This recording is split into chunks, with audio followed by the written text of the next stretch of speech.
Hey guys, Omni here. We are back for Eric Voss over New Rockstars to break down episode 4 of Obi-Wan Kenobi. This one I was really looking forward to, especially with that scene in particular, a little closer to the end, with the tomb. Now, out of the Jedi there's only one that I recognized, and it was only after the fact because I was just kind of like taking it in.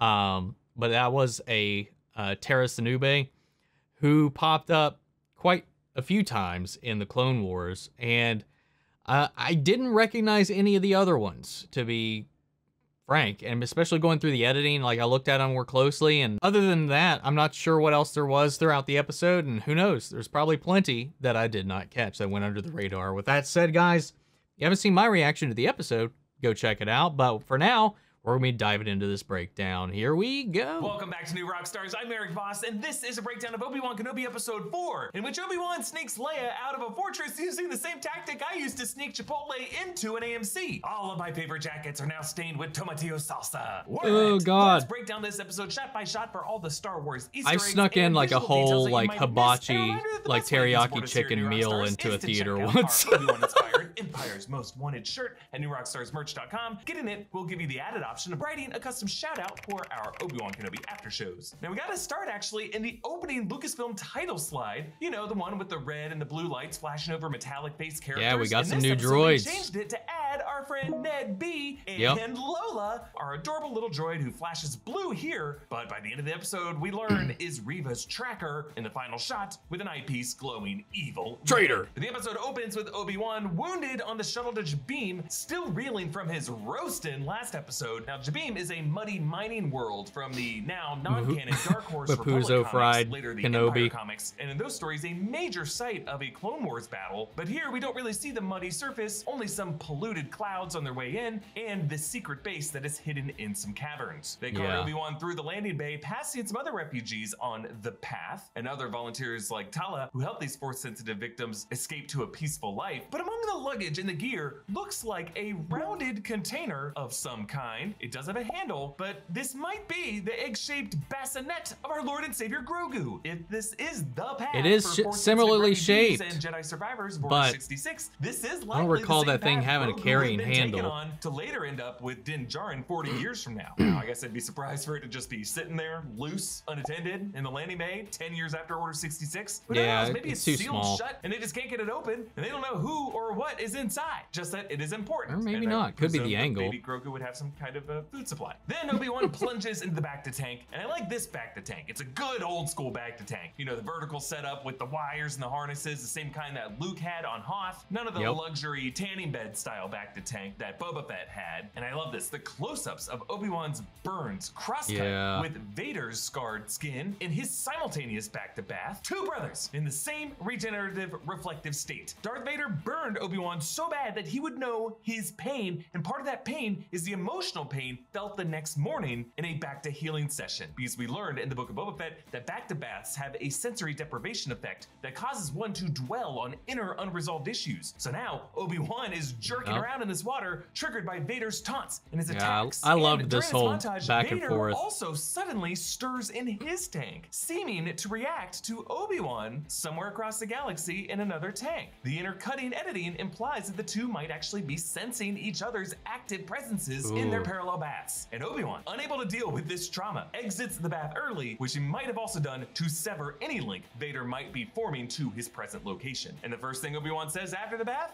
That's kind of the read I got which on it reminds too. me of Finn in The Last Jedi, who woke up in a bacta healing suit, and the first line he says in that movie is, "Where's Rey?" And we cut from the splashing bacta fluid to the crashing waves of Nur, looking upward at the Fortress Inquisitorius. Obi-Wan cuts his watery healing session short, but he cannot escape water this episode, taking the plunge to enter the fortress and fleeing the floodwater in the lower levels of it. Leia snaps at the stormtroopers. My father is Bail Organa. He's a senator. I am a princess of Alderaan. Echoing her future haughty tones when she gets captured by the Empire again in A New Hope. I'm a member of the Imperial Senate on a diplomatic mission to Alderaan. Tala introduces Obi-Wan to Roken. I need your help. So does every kid making a rock float from here to Coruscant. Roken, of course, referencing the Jedi training step of making stones float, which Yoda made Luke do in Empire, and Ahsoka tries to make Grogu do in The Mandalorian. And Roken says, General, I'm sorry. Yeah, That's man. not Oh, my I problem. love Yeah, that. he calls him General, which is a reminder of the General Kenobi, the general rank he had in the Republic Army. And really that whole thing of Jedi commanding and fighting alongside clone troopers was really part of what got him into that mess. Roken agrees to help because he had a Force-sensitive wife who was taken by the Empire and boots up a scrappy holoprojector to show the ocean moon of Nur in its proximity to Mustafar. I love the contrasting elemental imagery, fire and water. And by the way, that ship that Vader is on Yes. would likely be the Devastator. That was the name of his Imperial Star Destroyer flagship that we saw in the Battle of Scarif in Rogue One. Now, the above water portion of the fortress forms a pyramid matching Vader's castle, even with two stubby prongs at the top, but the bulk of it is below water, as seen in the Jedi Fallen Order game. Overall, it makes for a pretty intimidating man. fortress descending wider and wider into the ocean depths, a proverbial tip of the iceberg. Now, in the background of the scene is an astromech droid that looks like R2-D2, Hiding but it is darker not. It doesn't have secrets the the blue farther plating, down but I you just love when go. astromechs show up. I love these things. This guy, even that little evil one that they pass as they leave the fortress later on. Obi-Wan proposes, We could take those speeders, go in at night. You have some T-47s in the hangar. Suicide. yes, T-47s are Yep. the same rebel snow speeders in the Battle of Hoth and Empire Strikes Back. We see these in action later. Obi-Wan struggles to force pull a small object, suggesting that using the Force at all opens his mind back up to Vader and to his pain, so it just really hurts him to use it at all. But I like how we see him struggling in the first act of this episode, setting up his badass mastery of it to control the water towards the end. It seems like That's two pretty big good. things have That's a changed pretty big Obi-Wan's feat life right between there, those man. points. One, having a purpose to rescue Leia, and two, getting a sense of the stakes by seeing all of his Yeah. Jedi friends with their corpses on display. Reva tells My Leia, God, We man. intercepted a transmission on Balnab last year.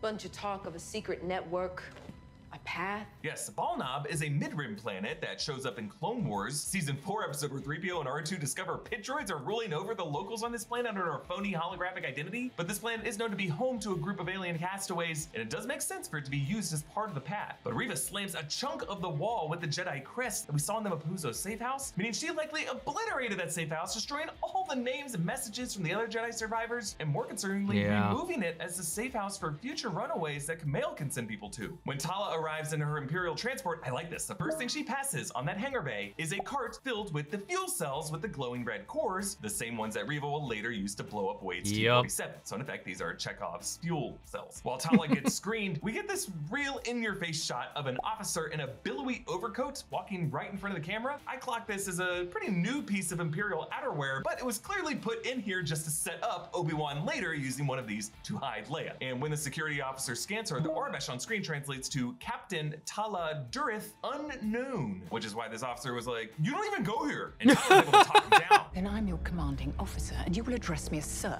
Yes, sir, of course, but... Perhaps I should just inform the Grand Inquisitor of your insolence. Interesting gamble by Tala here, because technically the Grand Inquisitor's seat is absent due to medical leave, either yet to be filled by another Inquisitor or with that Powan Grand Inquisitor alien and hopefully returns at some point.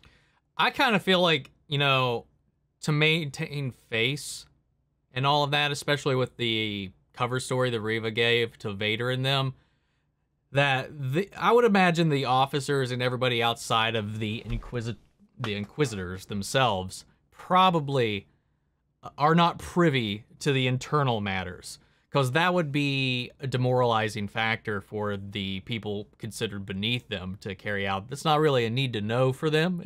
That's the way I would read it. I was like, they probably have no idea who's going to succeed. They probably have no idea his condition, and I don't know.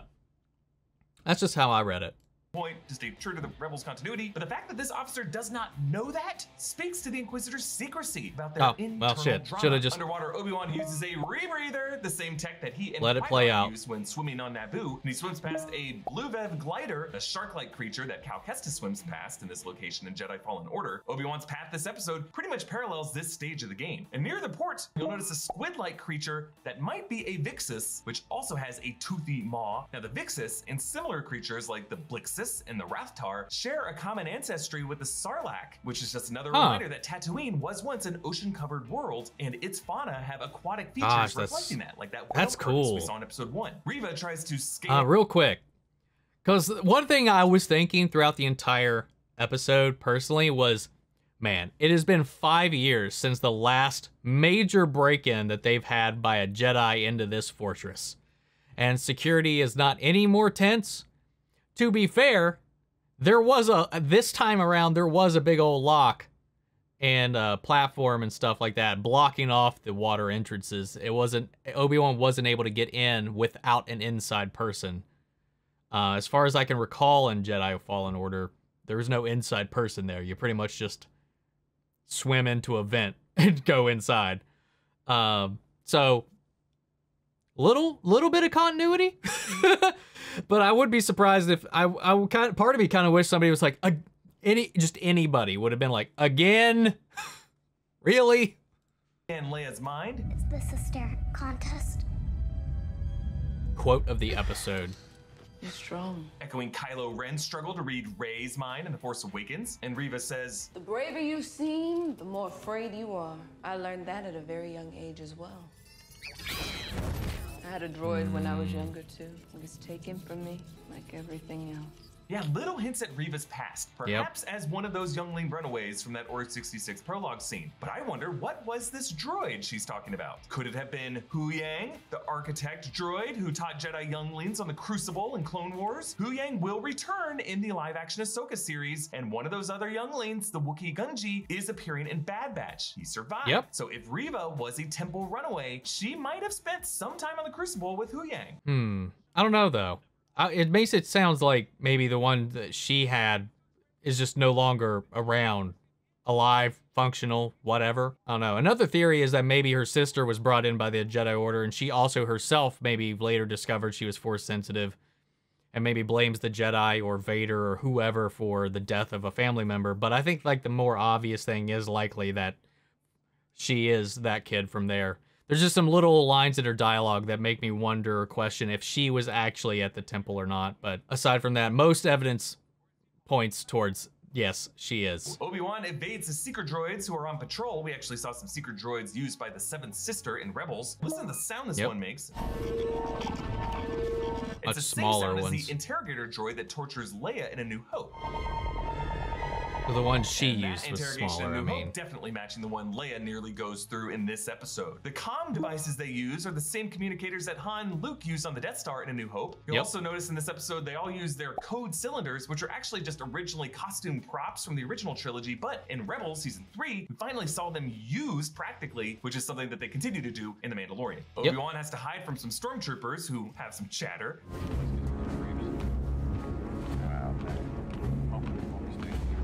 I love how even the stormtroopers are creeped out by the layout in the depths of this fortress. They also may be smelling some mummified bodies on the ground floor. But Obi-Wan starts to get a hang of his Force powers, using them to cast a noise that distracts the troopers, just as Obi-Wan does on the Death Star in A New Hope. But Obi-Wan finds the inner chamber and realizes the dark truth. This place isn't a fortress. It's a tomb. And I love how Ewan delivers this with the same cadence in Dread as... That's no moon.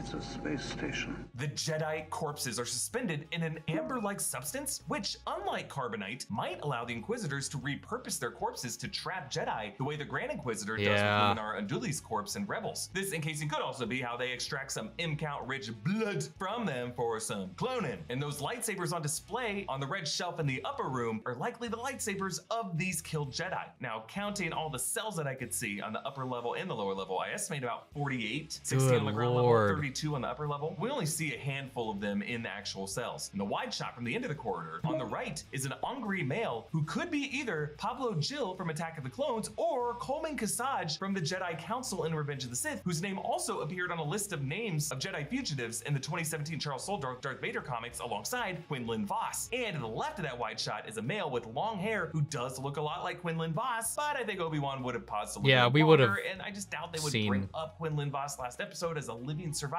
Just to reveal we would have dead, focused like in this, on like Quinlan if but Quinlan was in the real there. heartbreaker among these is a Cassian named Tara Sinube, an elder Jedi master from Clone Wars who once helped Ahsoka Tano find her lightsaber, a mentor to various younglings over the years, including ones like Sifo Dyas and Dooku. He was known for carrying a white or silver lightsaber in a cane. It just sucks to see that this guy died. And I'm actually wondering if he might have helped some younglings escape Order 66, maybe even on the Crucible with Huyang, and Reva might have betrayed him and turned him in order to gain acceptance allegiance to the Inquisitors. That's just my theory. As Obi-Wan walks past these cells, there are a few new faces we're still trying to identify. Like there's one with an odd square-shaped headpiece that at first I thought was George Lucas's character from Revenge of the Sith, but a completely different headpiece, and I don't think that guy was a Jedi. There's another one with thick padded armor, and then a close-up that of guy a looks woman's face in badass. shock, and then another woman in a poncho with a necklace. I wouldn't be surprised if one of these two women might be Roken's Force-sensitive wife. Then this youngling boy, who is actually someone we've seen before. He's credited as actors, the twin brothers Jonathan Ho and Oliver Ho, who were also credited as playing one of the younglings in the Order 66 flashback in episode 1 prologue. So if Reva was part of that group, this would mean this is one of her friends who is frozen in youth for 10 years. As Obi-Wan leaves his quarter, there is a That makes it dark-skinned even man more upper right who might be tragic. Mace Windu, but this guy in the cell has a right hand that is clearly Okay, visible. I was like, Remember, what? Anakin sliced off Mace's right arm, and I just doubt that they would leave Mace's fate just in passing like this without a close-up of him. Now, there are plenty of other Jedi who have been hunted by Inquisitors or by Vader or clone troopers who might be here. I mentioned Luminara and Dual Li, but of course we saw Plo Koon, Ki-Adi-Mundi, Aayla Secura, Depa Billaba, Sindralig. All these characters are dead. There's also Jara Tapal from Fallen Order, who might be among these. Meanwhile, Reva straps Leia to this torture rack,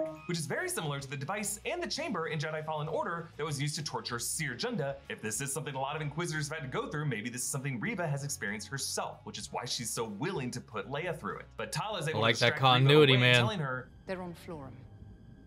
The network runs out of the Sertar sector. yes, Florum is an outer rim planet that also came up in Clone Wars. It's a barren planet serving as the residence of the pirate gang of Hondo Ohnaka. So Tala is not just Dude, if we see Hondo, I would be be Inquisitors to a remote planet out in the boonies where pirates might attack them. Obi-Wan's quite able to rescue happy. Leia by shutting off the lights and going to work Wow. with his blue lightsaber. Imagery totally paralleling the Force Unleashed 2 E3 trailer Yep. footage of Starkiller, which Sam Witwer, whose likeness they used in addition to him being the voice of Maul, tweeting yesterday that Obi-Wan took his legs and his dance moves. This is also an example of Obi-Wan embracing Quinlan's words of wisdom from last episode, using the darkness to find the way. Leia tells him that she didn't snitch, and Obi-Wan says, I know. and as Han told us, I know is Star Wars for I love you. I love you. I know. When Obi-Wan and Leia are finally spotted at classic Star Wars Imperial alarm rings, Worms in them. It's him. I love how Obi-Wan uses defensive maneuvers to take out the stormtroopers and that secret droid, using the stormtrooper's blast to take out the droid and then deflecting all the other blasts, him getting more and more confident as this episode Yep. goes. Meanwhile, Reva's reinforcements include a working black that and red rust armored off. Purge trooper, and they take on Obi-Wan in this glass-lined corridor, and you see his rising comfort level with the saber. He does a no-look backswing deflection at a trooper behind him, and then actively batting a blast like a baseball at a control panel. Obi-Wan finally musters up his strength, Using a to lot of use his the Force old to classic slow the breaking maneuvers glass from and the leaking previous water, films, and then too. as they come through the door, he directs those cracks back toward them and floods them, controlling the flow of the water, just like how in Jedi Fallen Order, Darth Vader was able to use the Force to hold back yeah. the water. in That the was same so way. The badass. Fifth brother and the fourth sister charge down the main concourse, passing right by Tala and Obi-Wan with Leia tucked in the coat. You can see them in the background there. But there are a lot of weird things going on in this shot. Like there are these two overlit stormtroopers who come into the frame on the left side after the characters leave it. And then there's just various groupings of officers, and all of these groupings just look plated in. Most of these large locations are of course shot in the volume, which is awesome. You know, I want to go back to that whole scene there, like of them just kind of like walking through. Like, I'm going to be real, and I know there's going to be plenty of people to be all like, well, actually, or not really. But like, if we didn't know to look for them at this angle, I would not have caught it. Them walking through there. Now, up close is a completely different story, but no one is even looking at them. Everybody is very focused on what's going on. I don't know, man. It's hokey, but I kind of buy it. Things going on in this shot. Like there are these two overlit stormtroopers who come into the frame on the left side after the characters leave it. And then there's just various groupings of officers, and all of these groupings just look plated in. Most of these large locations are of course shot in the volume. Oh, yeah, which they is definitely awesome do looking look usually. But I think in this case out what of throws it is frame. that one random squad of stormtroopers in the distant background marching leftward across frame. And if you were to map out their vector, they're really just marching toward the window wall to look at fish, I guess. Like clearly the people who made this scene just wanted general background movement. movement to show the chaos. But this is also in a shot where they wanted us to look at Tala and Ben and Leia there. And I'm not saying this to be overly critical, I just think when shots look weird like this, there's usually a very subtle logical reason why, and I think it helps us to better appreciate the overall very difficult task of VFX artists when we identify that specific reason instead of just shrugging it all off with a big, it all looks bad. Doesn't all look bad. Overall, this design of the setting is gorgeous. But it's just, in this case, I think the design outweighs the practicality a little bit, which at the end of the day, I think is okay. Reva catches up to them and screams,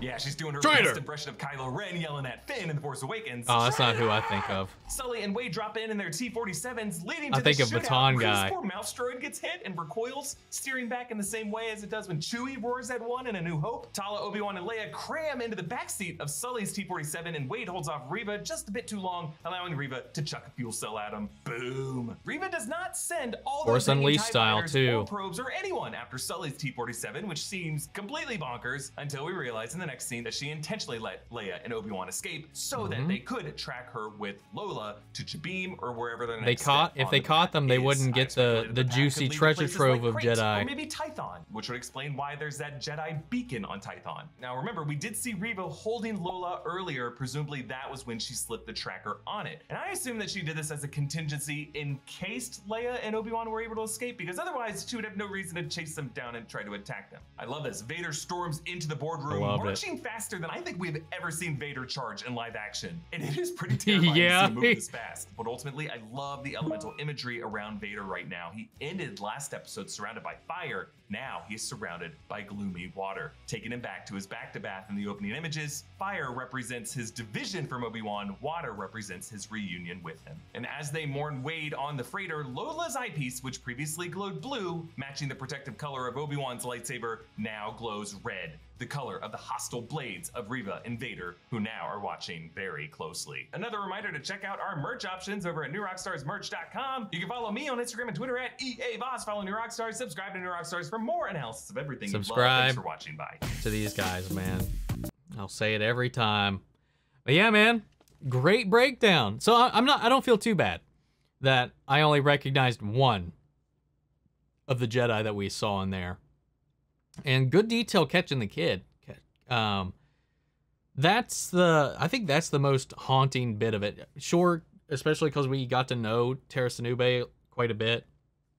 That one kind of was a little rough once I realized who that was. Initially, when I was watching it, I was just kind of too dumbfounded to really have it click. But just the fact that we get through all those other Jedi and that the very end of it is just a youngling, meaning that they had to have been captured from the temple during the onslaught and imprisoned in this thing. And just for it to end up being the same, at least same actor as one of the kids in the opener to the season.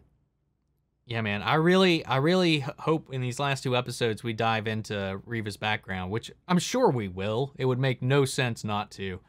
But we did get a lot of subtle clues and references throughout this episode that kind of like further hint as to what she's going, like what her whole thing's about. Now, I can't remember if this was mentioned in the last breakdown at all, but they released all the character posters, or at least by now all the character posters are out. And Obi-Wan's, of course, like in all of them, you got the sands, you got the portrait of the character of focus, and then kind of like a sun in one of their eyes with a figure standing in it. Obi-Wan's is Vader. Vader's is Obi-Wan. And all of the Inquisitors, except for Reva, have Obi-Wan in their eye.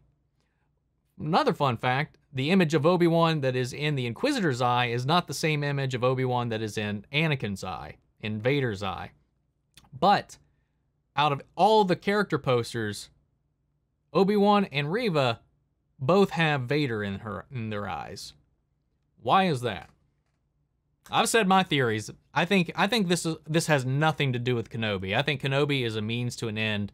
I think she's trying to get favor with Vader. I think she wants that Grand Inquisitor position to gain his trust, his favor, much like what Vader was doing quite often with Palpatine at trying to strike back at him and get his revenge.